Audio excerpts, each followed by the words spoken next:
Hey, hi everyone. Welcome to your show, Coffee with Experts. This is Ranmay here. And today we have Pete, who is the owner of Tiger 29 with us. Hey, Pete. Hey, how's it going, Ranmay? All good. How is it going at your end? Very good. Lovely. Pete, before we go ahead and pick your brains, so why don't you let our audiences know more about the human behind the mic? Why don't you let us know how we as a kid growing up, who was Pete at school, and how did you start Tiger 29? And we'll take it from there. Yeah, so I actually grew up on a farm in South Dakota in the middle of the United States here. Went to college. I was always in sports and stuff as a kid. Went to college. My college degree is actually elementary education. When I got done with school, I decided, hey, maybe I don't want to be a school teacher. And I got a job doing sales for a company that sold a product over the phone. We sold nationwide, and I wanted to make more sales. And I knew that we were getting leads off of our website. I knew that if we got more traffic to our website, we would get more leads and I would get more sales. And so one day I went to the owner of that company and said, hey, can I help somehow? Can I do something to help get more traffic to our website and more sales for Mhm. myself? And he said, Bob said, hey, go talk to Adam. He's the website guy. So I went and talked to Adam, and he basically sent me a link to the Wikipedia article on search engine optimization and said, read this article and then come talk to me. And so that was my start in SEO. We became very good at doing SEO at that company, and I think I played a pretty big part in that, and started actually an agency that served that industry that we sold the products in. And eventually, my wife and I had our first daughter. I thought, hey, I'd like to start my own business. I went to the owner of the company and said, hey, can I start my own business and will you be my client? And he was okay with that.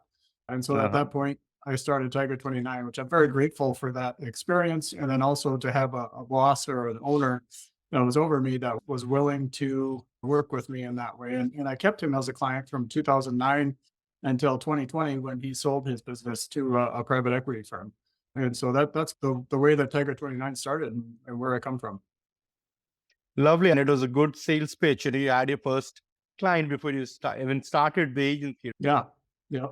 It was also challenging because Yeah, it was a I very was good coming to client. that. Yeah. Yeah. He was a great client, and revenue wise, it was very good. But I had never gone out and gotten my own clients. Like I didn't Uh-huh. know how to do that. And so that was a very big learning curve. Agreed. Throw some more light on that. How challenging was it the initial days as an agency? We all know how difficult is it to run the show. Give us more about your initial days. How challenging was it? Yeah, so initially, I didn't even think about it. You know, like I was just like, "Hey, I'm self-employed now. I have a business and I'm making money and everything is good." As time went by, even with the great relationship that I had, things get Mhm. rocky every once in a while, and new people come into the business and they start to ask questions and start to chirp and that kind of stuff. And so eventually, I got nervous and thought, "Hey, what would I do if I got fired? Mhm. If this client canceled with me?" And so then I started to have to figure out how to become a real business with lots of clients. And that was a big learning curve. And I started out with networking and Mhm. just talking to people in the community about what I do and how I do it and why I do it and why they might want to work with me, and just chipped away at it little by little. And through that process, Mhm. we've essentially built the business up to today on a referral basis, where almost all of our clients have come to us as a referral from another client that Mhm. we have right now, which has given us a really solid foundation of clients that have stuck with us for a long time. We've got multiple clients that have been with us for 10 plus years, which is fantastic. And we're very grateful for Legacy that. clients. All right. And then how was it, Pete, initially to pay out salaries to your employees? And you have been on the other side for quite a long time. How was that experience? Yeah. And actually, and that's part of the challenge of being an entrepreneur, I think, is that like I feel like I'm good at SEO. And I've been good Hmm. at SEO almost since the day when I read that Wikipedia article. Knowing how to do knowing how to do the job doesn't mean that you can run a business. And so that was, and it's still something that I'm learning today as we grow and expand and look at doing new things. How do you run the business? And frankly, from 2009 until 2016 or 2017, it was just me. I was the owner, operator, head janitor, all of that stuff. And we hired in 2017 or 2016. And I have a saying that every molehill seems like a mountain until you climb it. And part Hmm. of the challenges of entrepreneurism is you don't know how to do things and you have to figure them out. And sometimes you just have to do them. So you have to figure them out. And that was the case with hiring. Unfortunately, the first hire that I made was also a referral from a business banker in Sioux Falls here. And so that was my first hire. So it was a quality hire. So I only had to worry about figuring out like the HR stuff and how do you do payroll and that kind of stuff. And we had a bookkeeping firm and I talked to them and they talked me through a lot of stuff. And they said, hey, we do payroll. We can do that for you. And so I guess a combination of learning and then also having the right resources available and the right people to talk to that can either walk alongside you or just climb that molehill for you. Lovely. Quite a story.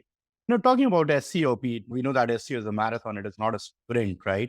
So how do you guys at Tiger Turn strike a balance between achieving those quick wins, which is important for the client to see the immediate results to keep it warm, and then also building a sustainable long-term organic strategy? How do you strike a balance between both of it? Yeah. So I think for us, it really starts with the very first prospecting call where we start to Hmm. set expectations almost immediately when we're talking to someone who thinks they might want to work with us. And if you don't set those expectations, you might be trying to hit a completely different target than what the client is trying to hit. And frankly, sometimes that exposes clients that just aren't a good fit for us, where if their only objective is rank number one for this particular keyword or triple our traffic within 18 months, whether or not we can do those things, the mindset of that business owner isn't a good fit for our organization. And we back away from those deals. As far as Hmm. once we get into a working relationship with somebody, we do regular reporting like every agency does. One of the things that's a little bit different about how we run things, I think, is that we actually manually create our reports every month. And through that process, we learn because we're actually immersed in the data, we're immersed in the different platforms that we use, and we gain understanding of what's going on. And then we also gain some things that we can share with clients that you don't maybe see just from the automated analytics report. And we can share those Hmm. things and drip that information out to clients as time goes by. And so it establishes a really good trust with clients. And so even if we have a bad month, even if rankings skip horror for a little bit, we have the credibility now to tell them like, hey, here's what happened. We think this is what's going on. Here's our strategy going forward. Lovely. It is so important to keep it transparent with the clients. Very important message there. If you keep on beating around the bush for long, it's not going to hold up. So it's good that you mentioned that point, keeping it transparent so that you both are on the same page in terms of what's happening, so that when it is back on track, they also understand that you have the capability to, if things go south tomorrow, you have the capability to make it right. And I think a lot of clients, just like I mentioned, you have a bookkeeper. Clients want somebody that they can walk beside, that is their kind of a Right. partnership. And we're not partners, but somebody that they can trust, that they know has their best True. interests at heart. And if you can establish that relationship, it's gold. Absolutely. Absolutely. And then, like you mentioned, Pete, in the green room, that you guys are majorly into local SEO, right? So for smaller businesses with a primarily local reach, how can SEO be leveraged most effectively to attract customers within that geographic area? Yep. And I think one of the big things is you have to measure what is important to the client. And that goes Yeah. back to those prospecting conversations of if ranking number one is the most important thing to that client, whether they realize it or not, that's not actually the most important thing. The most important thing for their business is increasing revenue. And Correct. typically, the way to increase revenue is to increase leads. And so that's Right. typically where we start. That's our key performance indicator is how many, and it starts month one. How many of those high value actions, we call them, are you getting from organic search right now? And then we can look at that number month after month, year after year. Hey, we had a 40% increase in high value actions compared to last year. We're on the Mhm. right track here. Your business, and then the business owner in their mind is going, these 40% increase in leads, our revenue is up 60% compared to last year. And we had to buy 3 more service trucks and we had to hire 4 more technicians because, and all the dots start to get connected in their mind. And I think that's important. And it goes back to when I was selling. The whole reason I started doing SEO, I wanted more sales, is the same reason why business owners do SEO or any other kind of marketing. They want more sales. And so if we can show them that the work that we're doing is leading to more sales, That's just another positive thing that stays in the relationship and keeps it going. Absolutely. And in your experience so far, what are some of the common SEO mistakes new businesses make that hinder their online visibility and lead gen? Yes, I think it's not even an SEO mistake necessarily, and I'm Yeah. not even sure how to fix it, but poor branding, where companies start out and they don't even start with a consistent company name, where like it's Dave's Plumbing, Across all and platforms. Yeah. and then 6 months later they change their business name and they decide, oh, we're going Yeah. to be doing business as Sioux Falls Plumbing Services or whatever. And so part of it is getting the business stuff right, which is hard, especially when you're an entrepreneur and all you've done is maybe be an employee at someone else's business. You don't know how to climb those molehills. And so just nailing down, who are you? What are the services that you provide? We typically don't work with clients that have been in business for less than 2 years. And the reason is there's a lot Mhm. of things that change in those 2 years. You might have a completely different set of service offerings in 2 years after you open your doors, which is true for me. We did national SEO when I started Tiger 29. Yeah. Today, we almost do entirely local SEO. If we've been optimizing for 2 years for national SEO and we decide, hey, Right. local SEO is a better fit for us, it's almost like you're starting over. Not totally, but you got to know who you are when you're starting out, or at least have 2 years to figure it out. And then I think too, and again, is I don't know how you fix it, but understanding where to allocate budgeting dollars, where I see a lot of small business owners make this mistake. Well, they'll go out and spend a lot of money on a new website Yeah. and assume that their website developer knows how to do SEO. And they say, oh, yeah, I paid $5,000, $10,000, $15,000 for my website. It's got to be good on SEO. And that's not the case. And so they might Right. be better off building a smaller website, lower budget on the website, and hiring professionals, whether it's SEO or Google Ads pros or social media ads pros, to actually put gas in the tank of that website to get it to perform and to actually do the thing that they want it to do, which is generate leads. Right. And for for local businesses, it becomes very crucial, right? So, according to you, what are some of the often they are overlooked elements within a GPP listing that new businesses can optimize to increase the chance of pull inquiries and get their phone ringing? What we call it is fill in the blank SEO. So, That is interesting. and so a lot of businesses that we've seen, they go and they say, oh, what's this Google business profile? And they go and they figure out how to set up their Google business profile. And it asks you, what's your business name? What's your address? What's your phone number? What's your service area? And they get all done. And hopefully they get it verified, which can be a real challenge in and of itself. And they Uh, say, okay, I've got a Google business profile now. Things are good.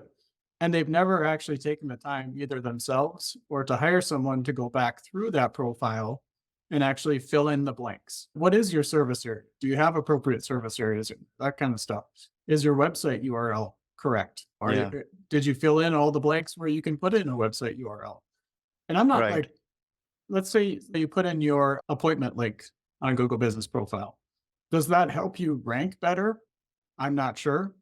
Will it convert better? Absolutely. Like anytime you can place a link on an asset over time, you will get conversions from that. And so again, from the standpoint of why do you have a Google business profile in the first place? To generate leads. Let's make Right. sure your profile is set up to actually generate leads. And then we can improve the visibility in that. And that just go for us at least, we look through the lens of authority, relevance, trust. If you were Google, would you show this Google business profile to people? And then you look at what everybody else is doing. Hey, the people showing up now have 30, 40, 50 pictures in there. We have 3. Let's put some more pictures in there and see if we can get better engagement and see if that will help us get visibility. And at that point, it's just figuring it out really and trying to do things that are going to give you more authority, relevance, and trust with Google. Absolutely.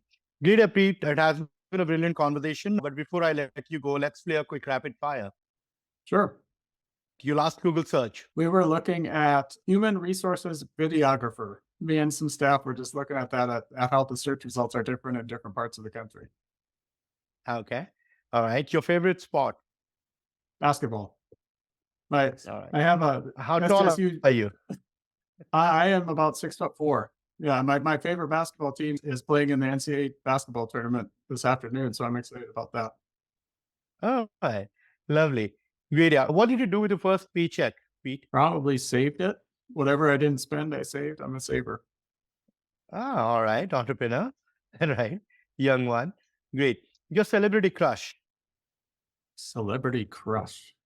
Mariah Carey from when I was probably in junior high. All right. Okay. We'll not go any further, Pete. I'll put you up in a spot. Thank you so much for taking out time to do this with us. Really appreciate it. Yeah. Yeah, thank you very much for having me, Remy. And how do your audiences reach out to you? Good way is through the website, and for better or worse, the phone number that is on our website is actually my cell phone. So if you call Uh-huh. that number, you will get my cell phone. I'd be happy to talk to you. And I love talking about SEO. So even if we don't end up working together, love having the conversation and helping out however I can. Lovely. Great. Yeah. Thank you, Pete. Thank you very much.